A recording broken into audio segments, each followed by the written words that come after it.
Hola a todos. Em, Esta es la grabación del auxiliar 10. La tuve que grabar de nuevo porque tuve un inconveniente con el video. Pero bueno, ni un problema. Vamos a resolverlo. No hay ningún atado. Partimos al tiro con la P1. Suponemos una muestra aleatoria de media mu y tamaño n. Y nos vamos a hacer dos preguntas. La primera es, bueno, vamos a definir S como un medio de x1, un tercio de x2 y un sexto de x3 sumado. Y nos vamos a preguntar si eso es un estimador incejado de mu. ¿Sí? Y para probar que un estimador es incejado, hay de un parámetro, si tomo, hay que probar que la esperanza del estimador es mu. ¿Sí? Entonces, en efecto, la esperanza de un medio x1, bueno, vamos a un entero. Esperanza de S es igual a la esperanza de un medio de x1 más un tercio de x2 más un sexto de x3. Y aquí vamos a ocupar que la esperanza es lineal y por lo tanto esto va a ser un medio esperanza de x1 más un tercio esperanza de x2 más un sexto esperanza de x3. ¿Sí? Entonces ocupamos aquí que la esperanza es lineal. Y aquí vamos a ocupar que tenemos que esta colección de x y son una muestra aleatoria de media mu. Recordemos, una muestra aleatoria, que significa que x, que toda esta colección de elementos son independientes, idénticamente distribuidos. Y bueno, todos tienen media mu. En este caso vamos a usar eso, que todos tienen media mu. Esperanza de x es igual a mu. Entonces esto nos va a dar mu medios más mu tercios más mu sexto, que es claramente mu. Y bueno, por un medio más un tercio más un sexto, que eso es exactamente uno, por lo que esto va a dar uno. Entonces probamos que la esperanza de S es mu, por lo que ese es estimador insesgado de mu. Bien, entonces, ¿cuál fue la clave en ese ejercicio? Notar que esto suma a 1. Ahora nos vamos a hacer la siguiente pregunta. ¿Qué le vamos a pedir a estas constantes para que una combinación lineal de ellas siga siendo un estimador insesgado? ¿Sí? Entonces la pregunta es, ¿para cuáles a sub n? O sea, supongable a sub i, desde 1 hasta n, coeficientes reales, vamos a decir que se tiene que t igual a sub i x i es estimador insesgado de mu. Y una primera intuición es lo que pasó en la pregunta pasada. Si suman 1, probablemente sea un estimador insegado. ¿Sí? Entonces vamos a imponer que sea un estimador insesgado, es decir, que la esperanza de t sea mu. Y a partir de eso vamos a tratar de concluir qué pasa con los ahí, ¿sí? Entonces vamos a calcular la esperanza de t, que por linealidad de la esperanza, y ese paso me lo voy a saltar, va a ser a sub i esperanza de los x. Y esto va a ser la suma de a sub i por mu. Y este mu no depende de i, por lo que lo puedo sacar, ¿cierto? Vamos a ponerlo ahí. Y estamos imponiendo que esto valga exactamente mu, ¿cierto? Em, Hay dos maneras de que esto pase, ¿cierto? Vamos a hacer un poquito más explícito. A ver, esto es lo que imponemos y lo imponemos en esta igualdad de acá. Vamos a restar el mu y factorizarlo. Entonces nos va a quedar a sub i menos 1 igual a 0. Y de 1 a n. Entonces, ¿qué significa? Hay dos posibilidades, que mu sea 0 o que la suma de los a sub i valga 1. Y esto es muy interesante A sub i actúa como un ponderador. Quizá hay datos que son más importantes que otros, aunque sean de la misma muestra, en el sentido de que son una muestra aleatoria. Pero quizá hay algunos que nos interesan más. O quizá hay algunos que nos interesan menos. Por ejemplo, hay puntos que están muy desviados y no nos interesa ponderar tanto en una muestra. Y le podemos asignar un peso más pequeño, ¿cierto? Esa es como la idea. Entonces la pregunta es como qué características tienen que tener esos pesos. La respuesta es la siguiente. Si la media que estamos tratando de estimar es claramente no cero, entonces tenemos que pedirle a los ponderadores que sumen uno. Pero si la media que estamos tratando de estimar sí es cero, entonces podemos simplemente dejar que los i sean estos coeficientes reales, sabiendo que todo esto se va a anular. ¿Sí? Porque aparece el mu que va a anular todo. Ok, eso es interesante. Nos da una distinción entre variables aleatorias que tienen media mu, o sea, tienen media no cero, y no, nos la logra diferenciar con variables aleatorias que sí tienen media cero. Voy a poner los lentes porque no veo nada.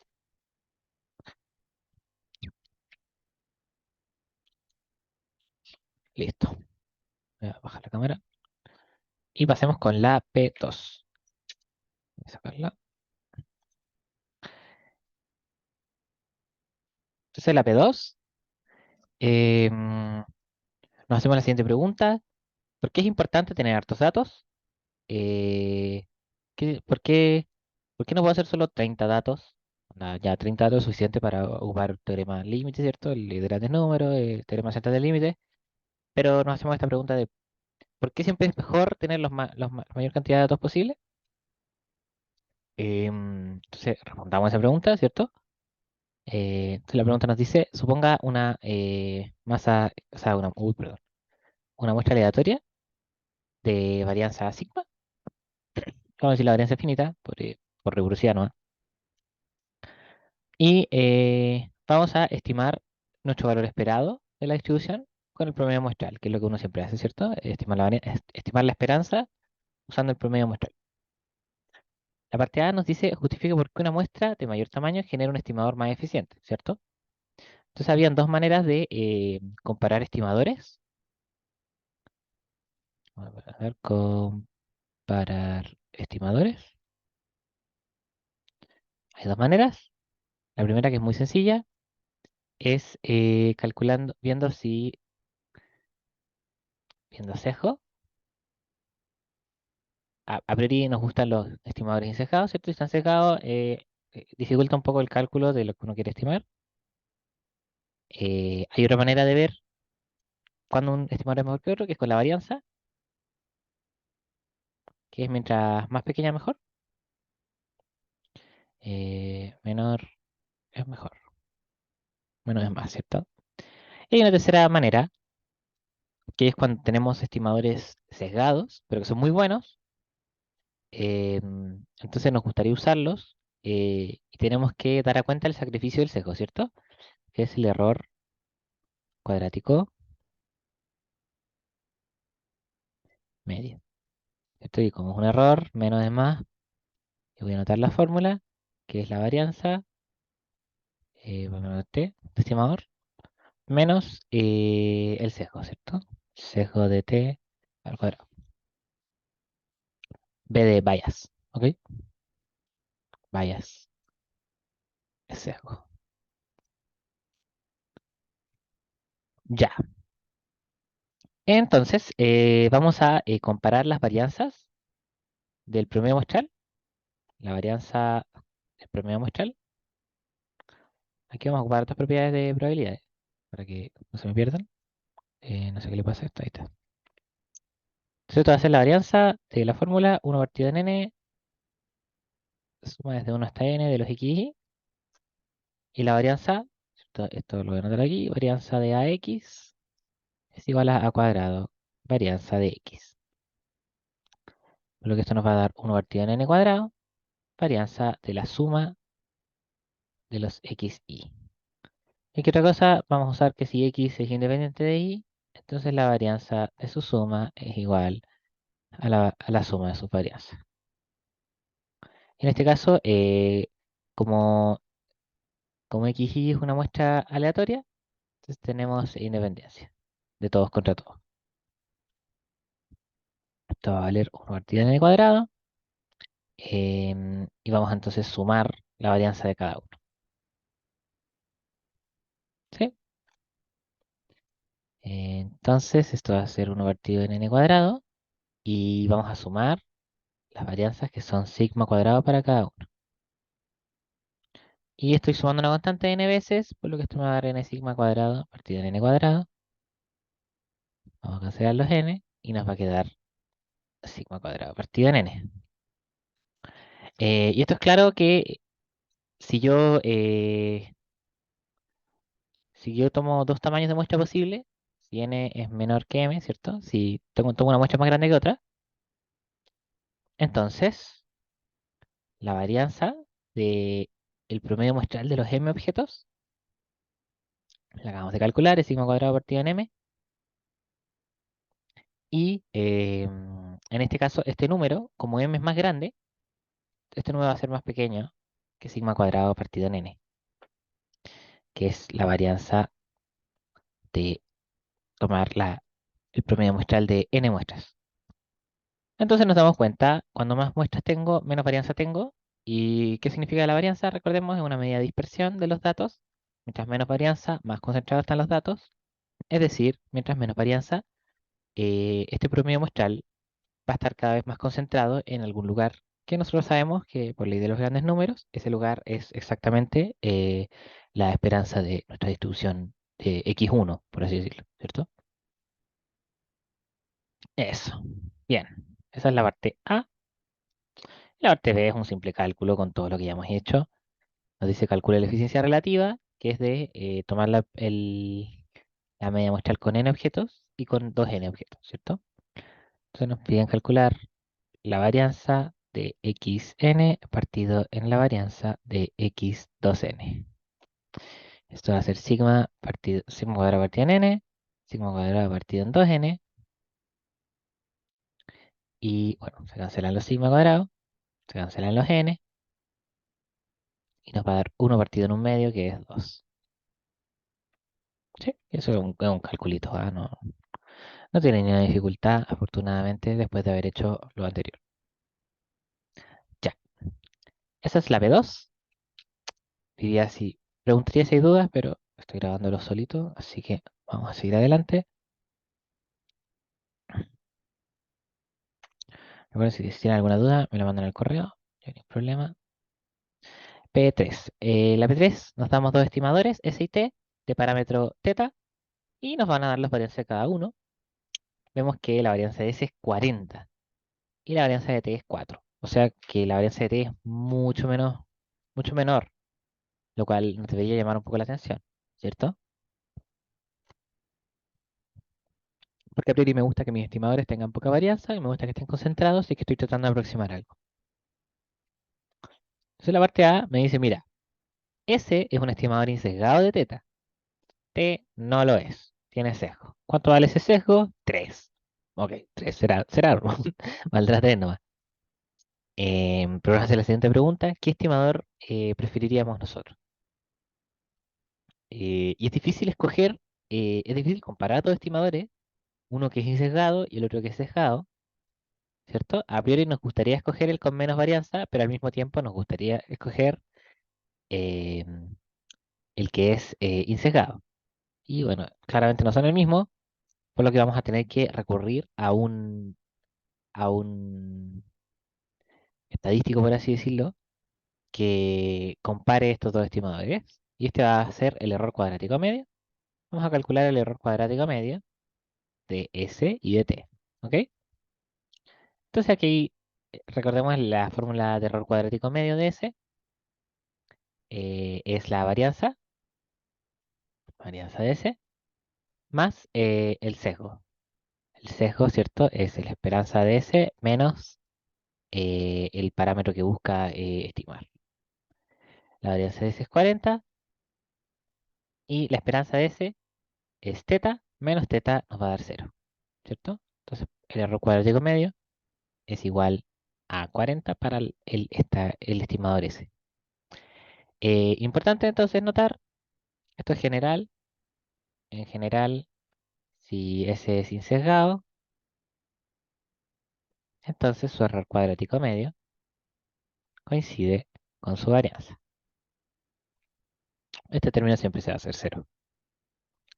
Y ahora el error cuadrático medio de t va a ser la varianza de t más la esperanza, el sesgo de t, ¿cierto? Que es la esperanza de t menos teta al cuadrado.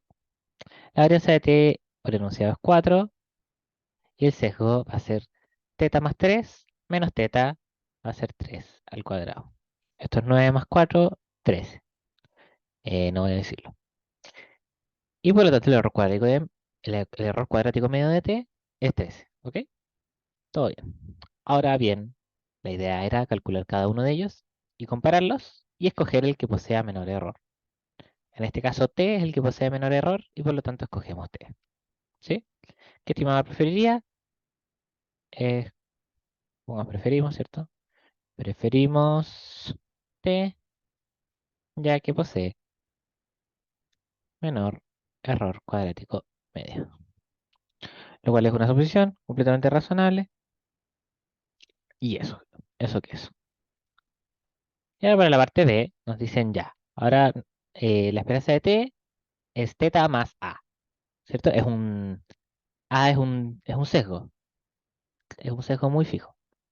Y nos hacemos la siguiente pregunta, ¿qué tan sesgado tiene que estar t para que yo empiece a escoger a S, dado que su varianza es gigantesca?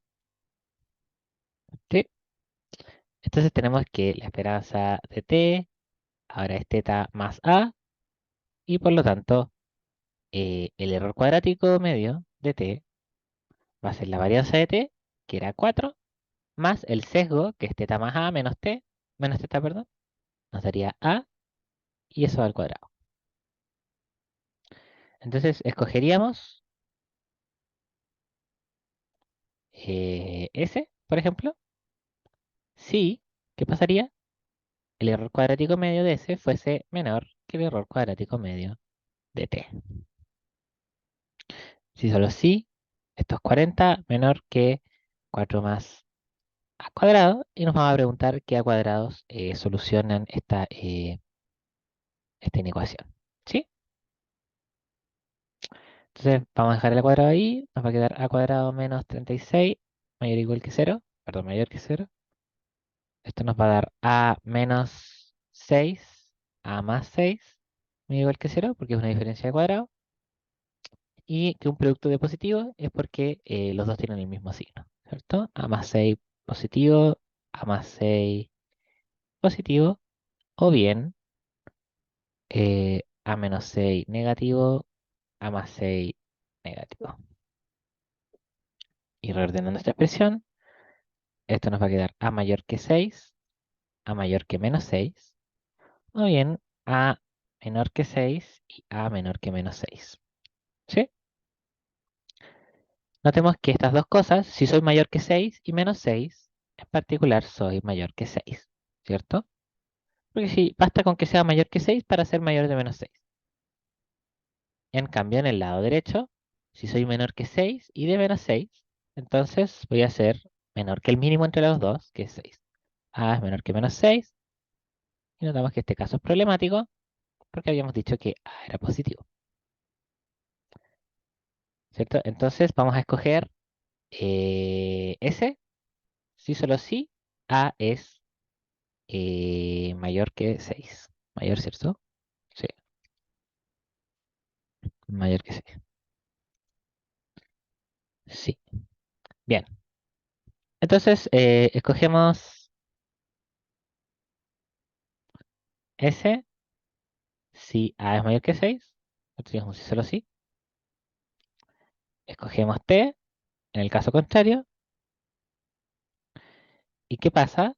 Entonces, si A es igual a 6, escogemos, a ver, si A es igual a 6, entonces los errores cuadráticos coinciden, ¿cierto? Porque es donde nuestra ecuación cambia de signo. Y si sus errores cuadráticos medios coinciden, ¿qué significa esto? Que vamos a tener que usar otro criterio para escoger. En general, El error cuadrático medio es bastante similar en usos a la varianza, por lo que vamos a tratar de no compararlos con varianza y por el contrario vamos a escogemos el más práctico, que es el insecado,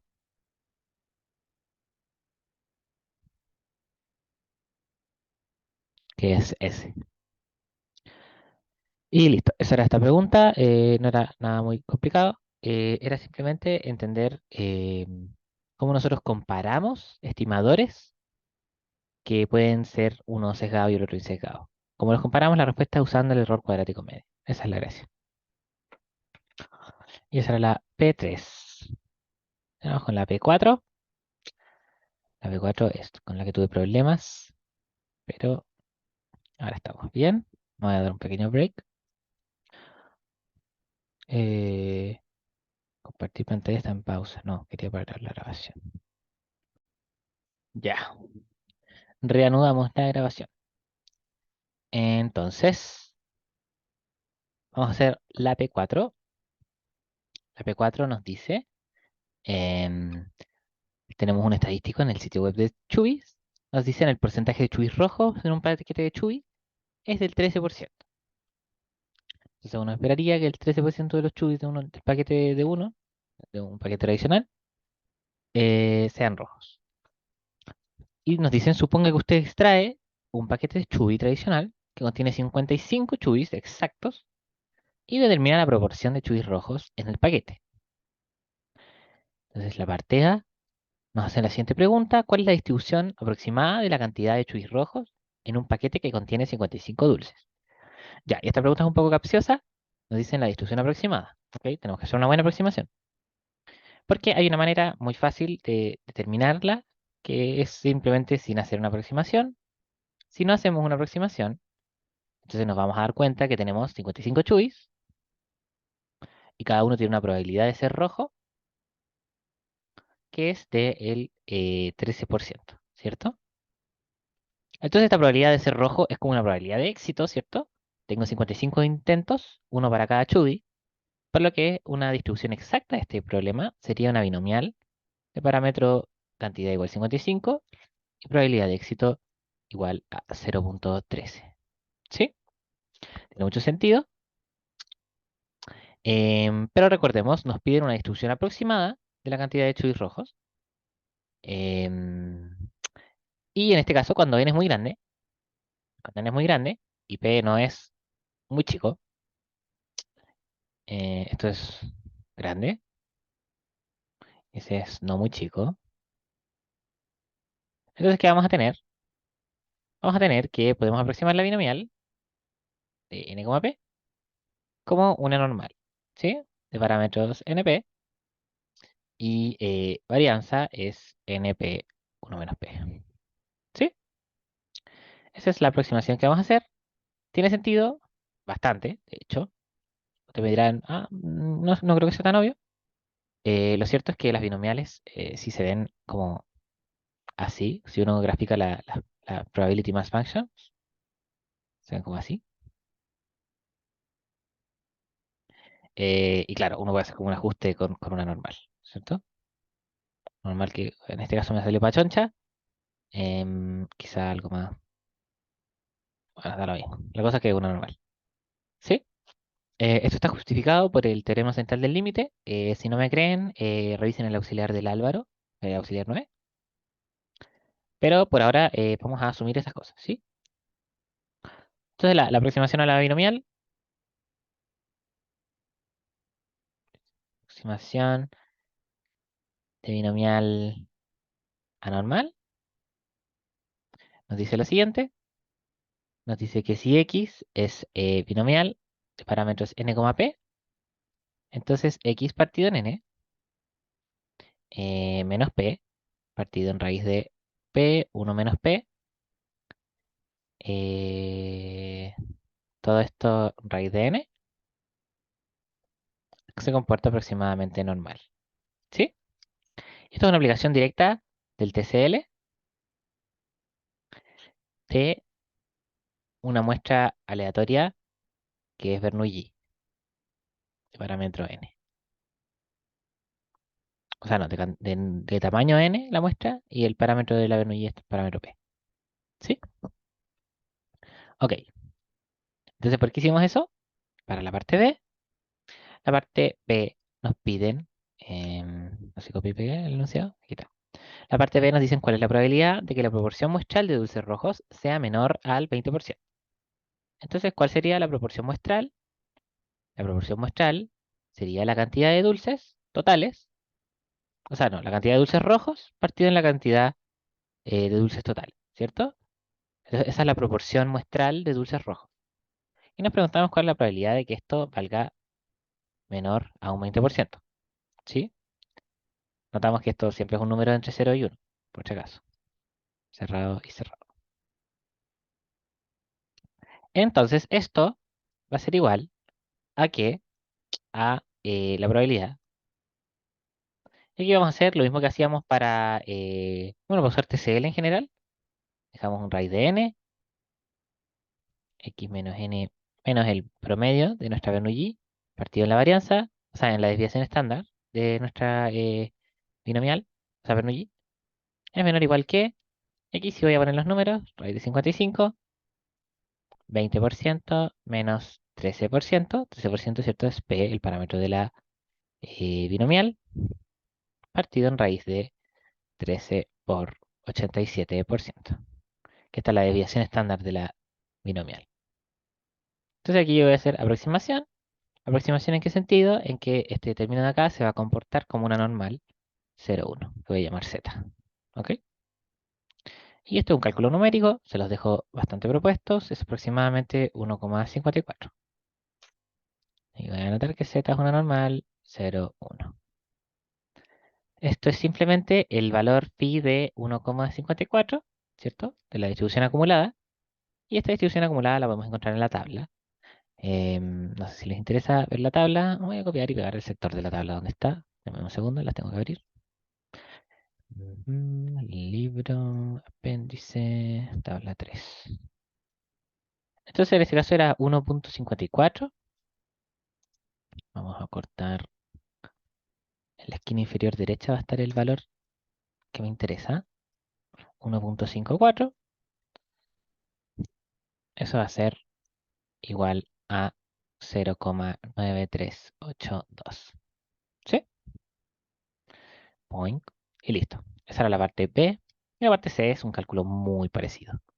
Que nos piden cuál es la probabilidad de que la distribución, o sea, la frecuencia, uy, la proporción muestral, eso es, esa es la palabra, proporción muestral, sea mayor, la de chubis rojos, sea mayor a un 35%. Y vamos a hacer exactamente lo mismo. Esto es la probabilidad de raíz de n, x partido en n, menos p, p1 menos p en raíz. Esto es la desviación estándar. Esto va a ser mayor o igual que raíz de 55, 35, menos 13, menos 13%, partido en raíz de 13% por 87%. ¿Sí? Y esto es igual a aproximadamente, ¿cierto? A la probabilidad de que esta normal, ¿cierto? Esto de acá es una normal por la aproximación a la binomial, sea mayor que este número de acá de la derecha, que es aproximadamente 4,85. ¿Sí? Entonces vamos a buscar la tabla de nuevo. 4,85, ya la tabla no llega al 4. ¿Qué significa eso? Que probablemente sea una probabilidad muy extrema. Pero ojo, no podemos llegar a usar la tabla acá, ¿cierto? Porque la tabla me da solo los valores de phi de t, que es la probabilidad de que z sea menor a t. Por lo que esto primero voy a pasarlo al complemento, 1 menos probabilidad de z menor que 4,85. Y eso es 1 menos phi de 4,85. ¿Tiene sentido? Espero que sí. Ya. Y claro, como les decía, este número no está en la tabla, pero el número más cercano vale 1, por lo que esto va a ser 1 menos 1, que es 0. Esto es aproximado, ¿cierto? En realidad esto dice a un decimal. ¿cierto? Porque como ustedes saben, siempre hay masa de probabilidad en las colas de la normal, solo que hay un momento donde es muy pequeña. Entonces esto es aproximadamente cero, ¿sí? Entonces, y esto tiene mucho sentido. Si esperamos que la frecuencia sea un 13% más o menos, la frecuencia de dulces rojos, entonces la probabilidad de que exceda el 35%, onda que un tercio del paquete sean chus rojos, debe ser bastante baja, porque apenas un sexto del paquete es en promedio rojo. Bien, y por último vamos a hacer la D. La D es una pregunta de intervalos de confianza, tienen que saber calcularlos. Em, la D nos dice en qué rango esperaríamos que se ubique la proporción muestral un 95% de las veces. No sé en qué rango, buena pregunta. Entonces buscamos un alfa, ¿cierto? Un alfa que controle el rango. Y tal que, entonces la probabilidad de que nuestra frecuencia muestral esté en torno a su media, y esto es importante, sea, queremos que esta probabilidad sea del 95%. Queremos tener una fiabilidad del 95% en que estas frecuencias van a estar, o sea, estas proporciones van a estar en este rango. Y queremos encontrar cuál es el mejor rango para que esto ocurra. ¿Ok? Entonces, ¿cuál va a ser la idea acá? Vamos a usar la aproximación aquí de la binomial a la normal. Y lo hacemos como en los ejercicios anteriores. Este lado izquierdo va a ser la probabilidad raíz n, x partido en n menos p, p1 menos p en raíz. Y esto va a estar entre, ya, esto va a ser un intervalo, ¿cierto? Aquí en este intervalo voy a aplicar raíz de n por eh, lo que sea que ahí estaba aquí, 13 menos alfa, menos p, que es el 13%, así que nos va a quedar menos alfa acá arriba. Y abajo nos va a quedar la desviación estándar, que es raíz de p, bueno, la sigma, ¿les parece? Sigma. Y aquí lo mismo, tengo 13 más alfa y menos la probabilidad, que es 13% también, entonces me va a quedar el alfa solito. ¿Ok? Bien. Entonces, por la aproximación, pongamos en celeste, esto va a ser igual a la probabilidad de que z se encuentre en este intervalo. Raíz de n menos raíz de n alfa. Hola, bien. Menos alfa raíz de n partida en sigma. Y alfa raíz de n partida en sigma.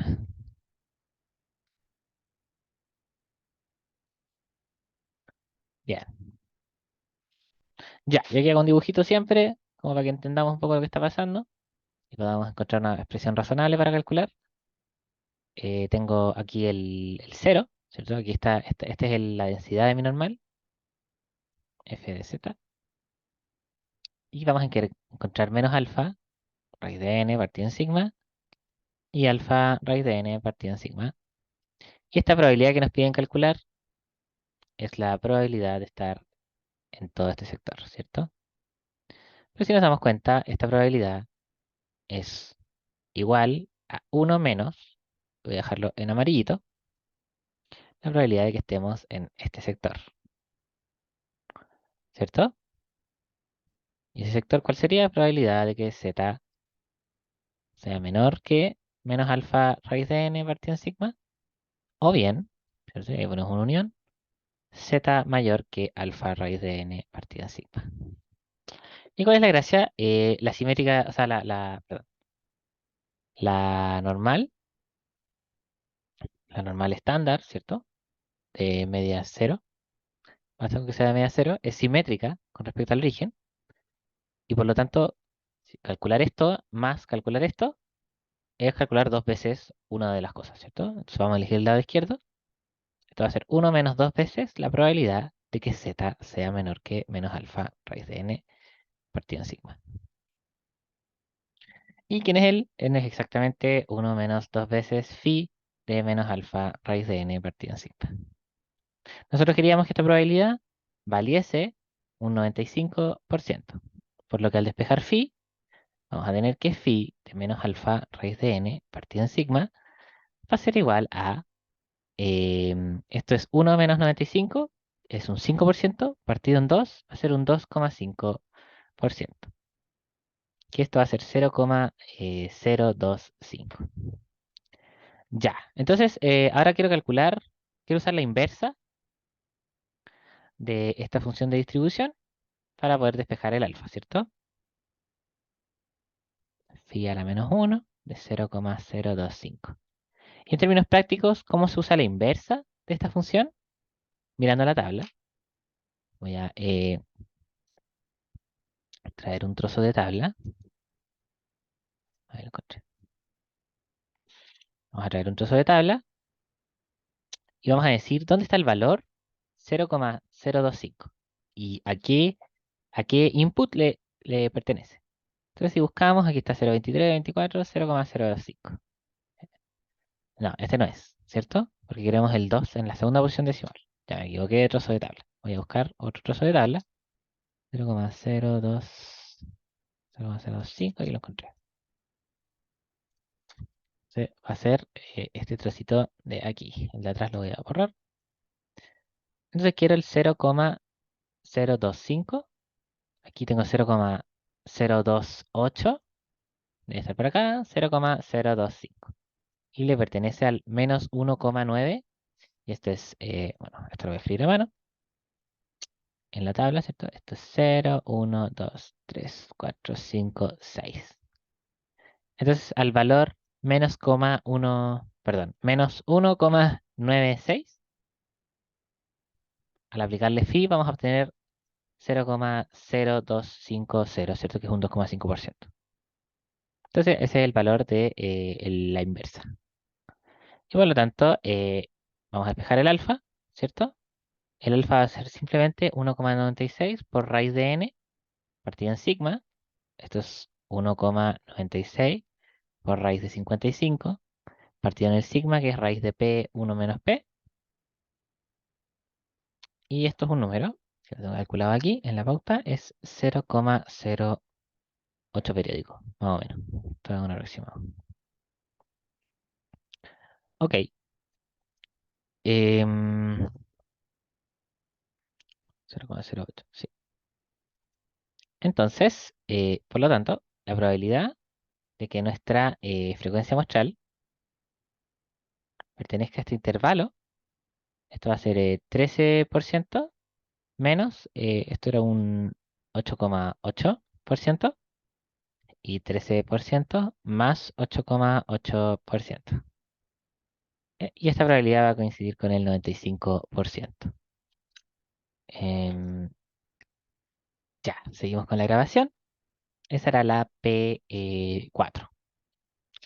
Así que eso, así se ocupa la aproximación de la binomial. No es nada muy difícil, es una fórmula, simplemente, para que la tengan en consideración. Por último, vamos a hacer la P5. Voy a estornudar mientras comparto el enunciado de la P5. Disculpen por el estornudo. Ya. De la P5, no sé por qué escribí esto. No lo puedo borrar. Ahí está. La P5 nos dice, esta es una muestra aleatoria de distribución exponencial. Y nosotros podemos calcularle el mínimo. Y el mínimo también distribuye exponencial. Ya eso es una propiedad que no hemos demostrado en el curso, pero que es muy interesante, nos permite hacer cálculos, ¿ya? Pero nosotros vamos a ocuparla.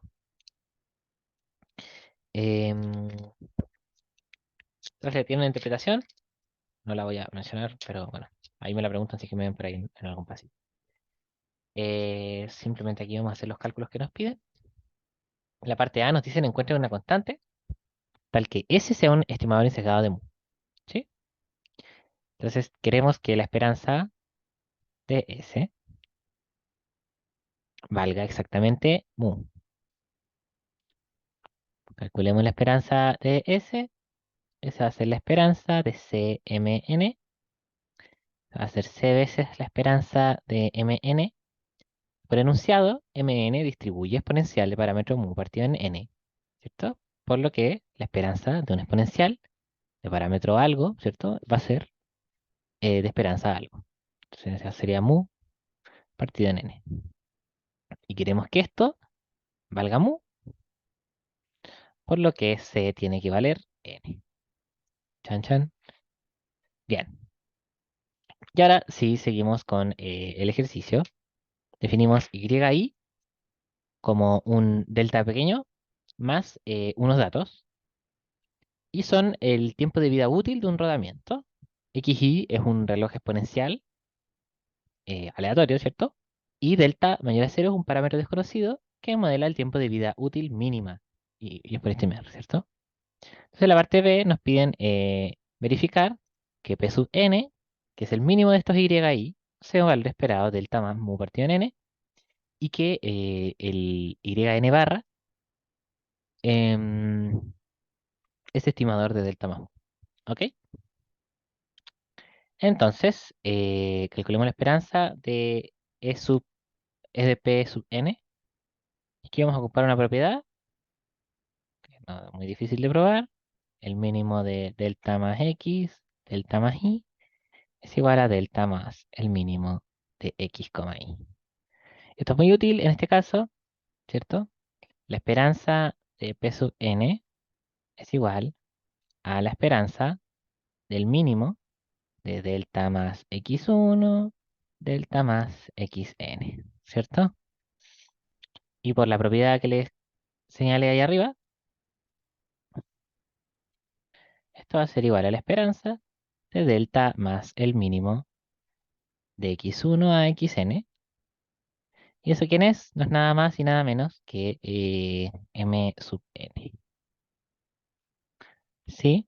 Entonces la esperanza es lineal y delta, como es constante, no tiene esperanza, ¿cierto? Va a valer o sea, sí tiene esperanza de sí mismo.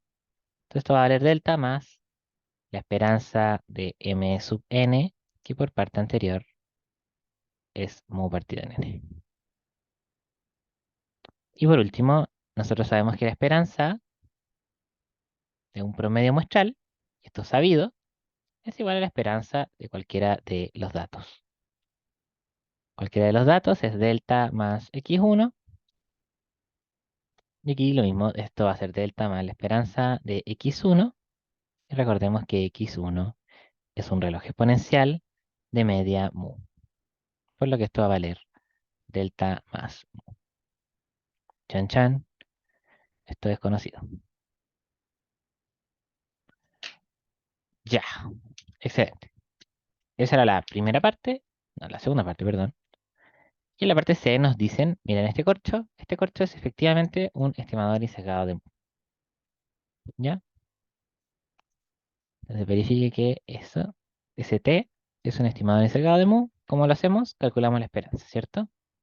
Esperanza de t va a valer n, voy a anotarlo entero, esperanza de n menos 1, yn menos p sub n, esto va a ser n partido en n menos 1, esperanza, y aquí voy a ocupar la linealidad, esperanza de yn menos esperanza de p sub n. Y por lo que calculamos recién, la esperanza de yn es delta más mu, y la esperanza de p sub n es delta más mu partido en n. Por lo que estos deltas se van a cancelar, y aquí nos va a quedar n por mu, factorizando este mu, y aquí nos queda 1 menos mu, o sea, 1 partido en n. Y esto es n menos 1 partido en n. Y estos n se cancelan, podemos otro color, estos n se cancelan, y nos va a dar exactamente mu por 1. Y en mu. Por lo que t es estimador insesgado de mu. Esta era la parte difícil, no era tan difícil, era un cálculo sencillo. Pero en la parte D nos piden construir un estimador insesgado de delta, ¿cierto? Entonces nosotros sabemos que esperanza de t es mu y esperanza del promedio es delta, perdón, más mu. ¿Sí? Por lo que claramente un estimador insesgado de delta Podríamos llamarle D, lo vamos a definir como eh, YN menos T. Y por linealidad de la esperanza de D va a ser la esperanza de YN menos la esperanza de T, que esto va a valer delta más mu menos mu y por lo tanto delta. Y si la esperanza de D es delta, entonces D es estimador insegado de delta. Chan chan. Y eso sería todo el auxiliar 10. Eso, sin alguna duda, me mandan un correo, yo no tengo ningún problema en contestarles. Tuve control hoy día, pero ya empiezo a bajar un poco la marcha. Todos los fines de semana sube. Pero eso, que les vaya bien en su estudio y nos estamos viendo. Chau, chau.